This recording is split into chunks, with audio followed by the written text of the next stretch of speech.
Noong nakarang taon ay namayagpag ang Onyx Philippines sa Mobile Legends professional scene at mukhang hindi pa tapos ang naturang esports organization dahil may target din silang makuhang accomplishment ngayong 2025. Alamin kung ano yan sa ulat ni teammate Rafael Pandayrel.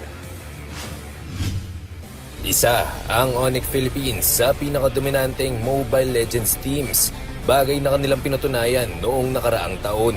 At ngayong 2025 naman ay determinado pa rin ang naturang esports organization na mapanatili ang kanilang lakas para sa mga susunod pang kompetisyon. Matapos sungkitin ng kampyonato sa MPL Philippines Season 14 at sa M6 World Championships, asampa ng kanilang star gold laner na si Grant Dwayne Kelra Pillas na madagdagan pa ang koleksyon sa kanyang trophy case. At isa na nga rin sa kanyang mga punteriya ay ang medalya sa Southeast Asian Games na gaganapin ngayong taon sa Thailand.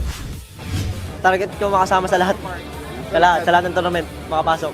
Samantala, maging si Onyx PH head coach Tony Wainat Senedrin ay nais ding makipagsapalaran dala ang bandera ng Pilipinas sa SEA Games. Ngunit ayon sa veteran esports mentor, kung sakaling mapasama siya sa national team para sa Mobile Legends, ay nais niya ring bitbitin ang kanyang mga manlalaro mula sa Onyx.